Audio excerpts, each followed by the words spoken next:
क्या ये अजीब नहीं है कि हजारों हजारों साल से दुनिया के अलग अलग हिस्सों में संबुद्धों के साथ में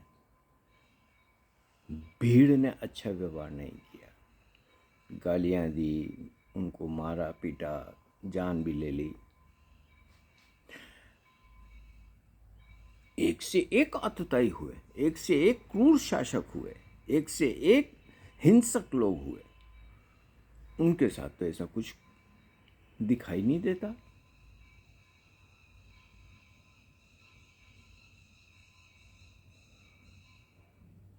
लेकिन इन अत्यंत करुणा से भरे, प्रेम से भरे,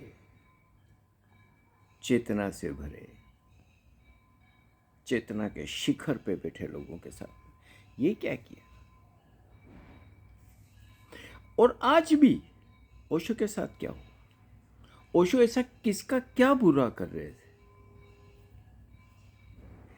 अमेरिका में जो उनके साथ में हुआ, अमेरिका तो प्रसिद्ध है, एक से एक हथियारों के सौदागर और पता नहीं किन किन को रखते हैं अपने यहाँ पे।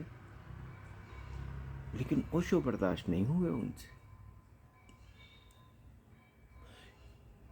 आज भी देखो पृथ्वी पर तो एक से एक राजनेता है।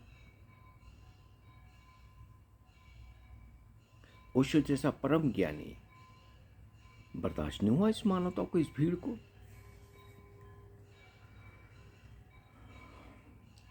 वो लोग तो महत्वपूर्ण हैं जो इन संबुद्धों के साथ चले, जो इन संबुद्धों को समर्पित हुए, जिनने अपनी जिंदगी इन संबुद्धों के चरणों में बिताई। वो निश्चित रूप से महत्वपूर्ण लोग हैं, क्योंकि उनके जीवन में शिष्यत्व घटा। एक भीड़ जिस व्यक्ति को जीना पसंद नहीं करती, जान के लाले पड़े हुए, उस व्यक्ति के लिए अनेक लोग जान देने को तैयार हो जाते हैं, ऐसे शिष्य। तो ये जो शिष्यत्व की घटना घटती है, वो किसी भी युग में घटी हो, ये महत्वपूर्ण तो है, ये बहुत महत्वपूर्ण है।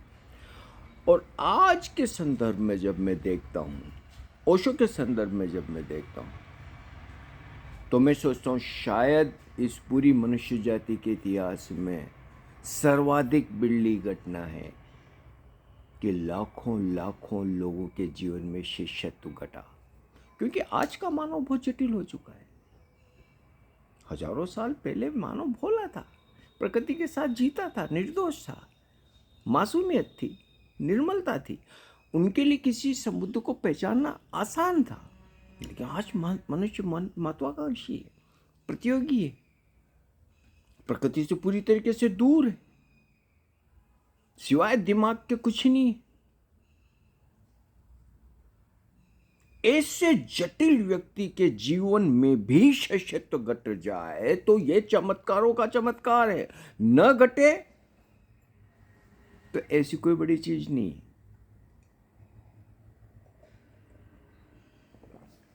यह अत्यंत स्वाभाविक है कि नहीं घटेगा। आप देखो कितने लोग ओशो को पढ़ते हैं, सुनते हैं, नामी गिरामी भी, और उनके हम कई बार क्लिप्स वगैरह सुनते रहते हैं, या पूना में भी हमने उनको आते जाते देखा। लेकिन शिष्यत्व कितनों के जीवन में घटा?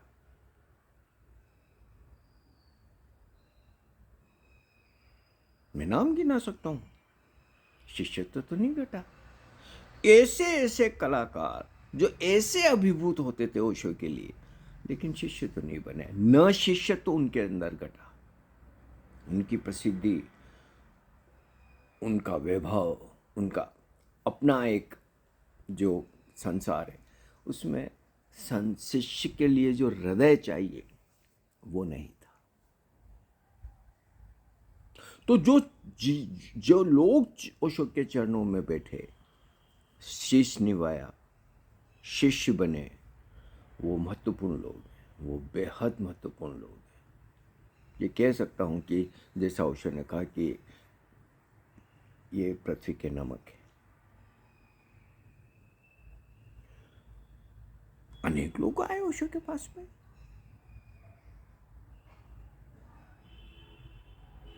और कई लोग ओशो के प्रति गुस्से से भर गए। एक तरफ वो शिष्य भी बनते हैं, एक तरफ वो इस बात की भी बात करते हैं कि भाई हाँ बहुत अच्छा था, ये था वो था, और दूसरी तरफ ओशो के प्रति गुस्सा ही गुस्सा, क्रोध ही क्रोध, नफरत ही नफरत। हर चीज जो भी कहीं बुरी हो रही है, गलत हो रही है, उसका कारण वो ओशो में ढूंढ निकालते हैं। आज सुबह अगर सूरज नहीं निकला और बादल हो रहे हैं और ठंड ज़्यादा है, ओशो कारण है। ऐसे ही तर्क होते हैं। जब मैं इन लोगों को देखता हूँ, इन लोगों के तर्कों को देखता हूँ, तो मुझे ऐसे ही लगता है हर चीज में ऐसा बुरा क्या कर दिया ओशो ने। लेकिन इनकी भी अपनी एक भीड़ है। अब एक भीड़ है जिनने ओशो को सुना ही नहीं, एक भीड़ है सुना लेकिन शिष्यत्व नहीं कटा, एक भीड़ है जो सुना और ऊपर का टोटका भी किया, कभी माला वाला पहन लिया, जो भी कुछ ऐसी प्रथाएं होती थी, लेकिन भीतर उनके अहंकार चलते रहे, उनकी महत्वाकांक्षाएं चलती रही, उनकी सफलताएं चलती रही, अपनी जिम्मेदारी को किसी और पे डालने की प्रवृत्ति चलती रही। तो ओशो के ऊपर जिम्मेदारी डालना बड़ा आसान है। मेरे जीवन में आज जो भी दुख आ रहा है ओशो के कारण आ रहा है। अब भले ही ओशो ने तो कभी नहीं कहा भैया कि मैं तुम्हारी किसी तरीके की कोई जवाबदारी, वो तो साफ ही कहते रहते कि जो मुझे अच्छा लग रहा है वो मैं कह रहा हूँ, जो तुम्हें अच्छा लगे तुम करो। लेकिन फिर भी जो ओशो जवाबदार है, उनके अपने नरक के लिए ओशो जवाबदार हो गए। ऐसे लोगों का भी बहुत बड़ा समूह है।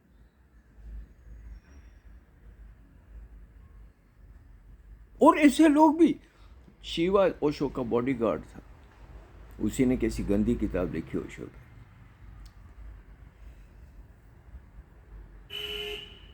एक महिला शीला क्या क्या नहीं बोलती है।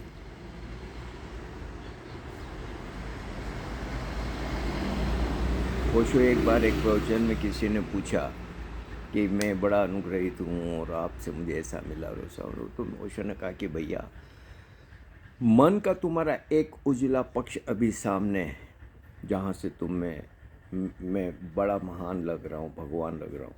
एक मन का अंधेरा तुम्हारा पक्ष जिससे मैं अभी देख पा रहा हूँ, वो जब बाहर आएगा तो तुम फिर मेरे ऊपर गॉड हैज फेल्ड जैसी किताबें लिखो। तो मैं दोनों ही नहीं चाहता। तो ओशो ने अपने को इन सब चीज़ों से अलग रखा। तुम्हारी तारीफ भी नहीं चाहिए और तुम्हारी बुराई भी नहीं चाहिए। उनके जीवन में जो घटा था, उनके जीवन में जो विजडम था, उनका जो इंटेलिजेंस था, उनकी जो सेंसिटिविटी थी, उनकी जो क्रिएटिविटी थी, उनके जो जीवन को सत्यम शिवम सुंदरम से देखने का नज़रिया था, उनने सबके साथ बांटा कि भाई ऐसा जीवन जिया जा सकता है, व्यक्ति के तल पे, संबंधों के तल पे, समाज के तल पे, देश के तल पे, दुनिया के तल पे। अच्छा लगे तो बहुत बढ़िया, न लगे तो बहुत बढ़िया, लेकिन फिर भी ओशो पे जवाबदारी डाल दी जाती है। ओशो ने ऐसा किया, ओशो ने वैसा किया। अरे अगर ओशो ने अपने निजी जीवन में कुछ भी किया तो उनका अपना निजी जीवन है यार, तुम्हें क्या तकलीफ है? और क्यों तकलीफ होनी चाहिए? क्या उनने हमारे निजी जीवन में दखल दी कभी? हमारी निजता का वो इतना सम्मान कर रहे हैं, लेकिन हम उनकी निजता का सम्मान नहीं करेंगे, हम उसका पूरा चीर फाड़ कर देंगे। हो जी, ओशो तो ये खाते थे, ओशो तो ये पीते। ये वो भीड़ है जिनके शिष्यत्व नहीं कटा। और ये जो भीड़ है बीच के, जो नाम तो ओशो का लेते हैं, कई लोग ऐसे भी है जो काफ़ी महत्वपूर्ण पदों पे काम कर चुके हैं, और जी ये तो सचिव थी, ये तो वो थी, ये तो वो था। और फिर जब वो इस तरीके का जहर फैलाते हैं, ये ज़्यादा जहरीले है, उन लोगों से ज़्यादा जहरीले जिन लोगों ने ओशो को जहर दी। एटलीस्ट हमें पता है कि वो वैसे लोग थे और उन्होंने ओशो को मार डाला, लेकिन ये बीच के बनेंगे शिष्य।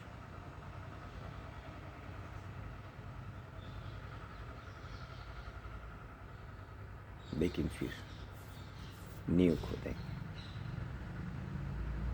ये उसी में श्रेणी में रखता हूँ इन देवदत्तों को, इन लठ भारतीयों को, इन चवलाधारियों को, इन मालाधारियों को, इन रिंग मास्टरों को, इन आरतियाँ करने वालों को, इन जयंतियाँ मनाने वालों को, और ये पता नहीं क्या क्या, ये खतरनाक भीड़ है, क्योंकि ओशो का नाम ले रहे हैं, ओशो की बड़ी वो कर रहे हैं, लेकिन काम वो सब कर रहे हैं जो ओशो के ठीक विचार के खिलाफ था। जिन वजहों से मनुष्यता का शोषण हुआ, जिस शोषण की प्रवृत्ति के मूल में ओशो प्रहार कर रहे थे, उसी को ओशो के नाम से फिर ले आए। वही आरतियां, वही ऊंच नीच, वही पूजा पाठ, वही सब कुछ। इससे ज्यादा जहरीली चीज क्या हो सकती है?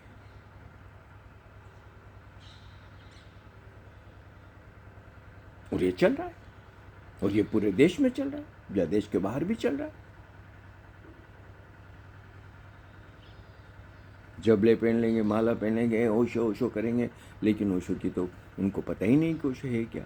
न जो कुर्सी पे बैठा है धक्के देने वाला, उसको कुछ पता है, न नीचे जो उसके पैर में लोटाए मनोहर, उनको कुछ पता है। दुकानें खोल के बैठ गए, अब दुकानें चलानी है, करोड़ों रुपए लगा दिए, वापिस पैसे कमाने हैं। धंधा है, और धंधे के लिए हर तरीके का समझौता है, चाहे ओशो संदेश को निर्ममता से समाप्त कर दिया जाए, निर्ममता से उसे काट दिया जाए।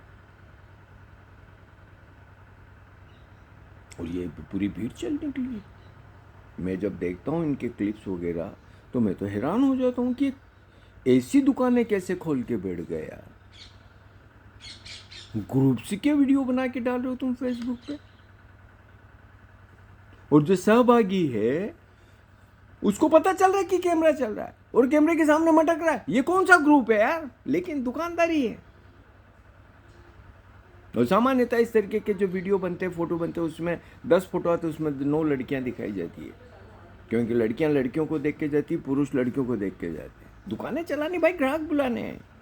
अरे हमारे यहाँ तो बहुत भीड़ आ रही है जी, करोड़ों रुपए लगाएं, करोड़ों फिर कमाएंगे। जिन लोगों ने खुद जीवन में कभी ध्यान नहीं किया, वो ध्यान करवाते थे। आप कभी किसी से पूछ के देखिए, कितने लोग हैं जिन्होंने पूरी तरह से, पूरी ईमानदारी से, पूरी मेहनत से, पूरी लगन से, पूरी प्यास से सक्रिय ध्यान किया, और महीनों और सालों किया, क्योंकि तो बुनियादी चीज, साधक को अपनी साधना की शुरुआत में इस पे काम करना ही करना पड़ेगा। कितने हैं? मैं तो एक को भी नहीं देख पाता हूँ। पता नहीं कौन कौन से ये ग्रुपन, वो ग्रुपन, वो ग्रुप। अरे भाई वो सब तो बहुत बड़ी बड़ी बातें हो गई। सक्रिय ध्यान किया क्या? तो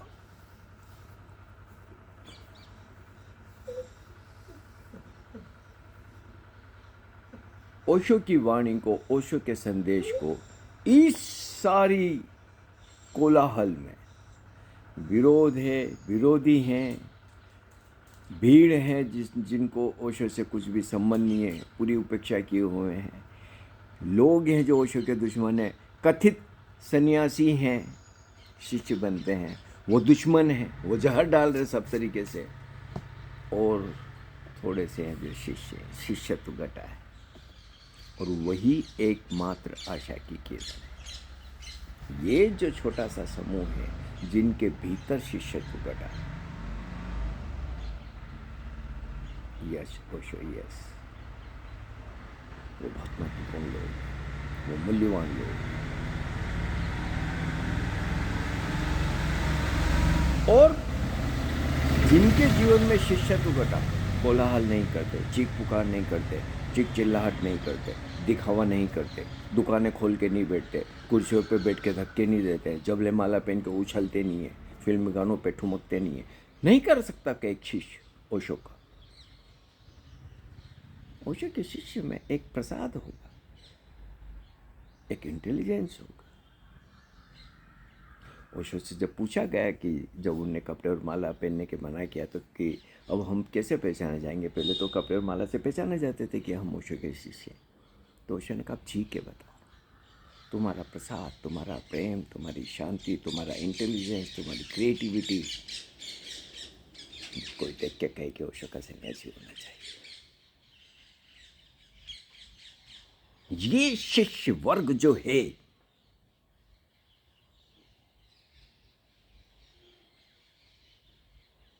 ये ओशो के सत्य की मसाल को आगे लेके जाएगा।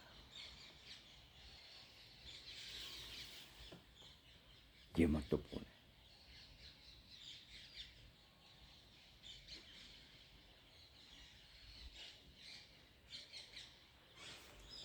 बहुत महत्वपूर्ण है।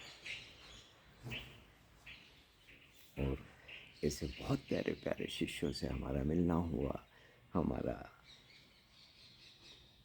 परिचय हुआ, आज भी कभी कभार बातचीत हो जाती है। धन्य है ओशो के ऐसे शिष्य, ये पृथ्वी की आशा है। कहीं ओशो का ऐसा शिष्य मिले तो जरूर उससे मित्रता करिए, बहुत कुछ मिलेगा। क्योंकि उस व्यक्ति के जीवन में बहुत कुछ हुआ, बहुत कुछ घटा, तो वो स्वाद आगे हस्तांतरित करेगा, संक्रमित करेगा। बाकी इन देवदत्तों से, लट्टू भारतीयों से और इस तरीके के सारे रुग्ण चित्त लोगों से दूर रहिएगा। ये आपकी शिष्यत्व की संभावना को भी खत्म कर देंगे, मूर्ता खत्म कर ही देती। उनके जीवन में शिष्यत्व नहीं घटा, वो किसी और के जीवन में भी शिष्यत्व नहीं घटने देंगे, घट ही नहीं सकता। इसीलिए ये बेहद बेहद बेहद ज़रूरी है। ये इन ढोकलेबाजों, इन दिखावेबाजों, इन आरतियाँ करने वाले और ये फिल्मी गानों पे टमकने वालों और ये दुकानें खोल खोल के जो बैठ गए, उन लोगों से दूर रहिएगा। ये ओशो संदेश के दुश्मन है। न इनके जीवन में ओशो घटे, न किसी और के जीवन में इनके साथ होने से या इनके किसी कार्यक्रम में शामिल होने से ओशो घट सकते हैं। ओशो के प्यारे शिष्य हैं आज भी, और वो लाखों में, और वो सब तरफ प्यार से भरे ओशो की समझ से भरे। कभी मिलिएगा ऐसे लोगों से तो पता चलेगा कि ओशो क्या है। हमारे चैनल को सब्सक्राइब करिए, लाइक करिए, शेयर करिए।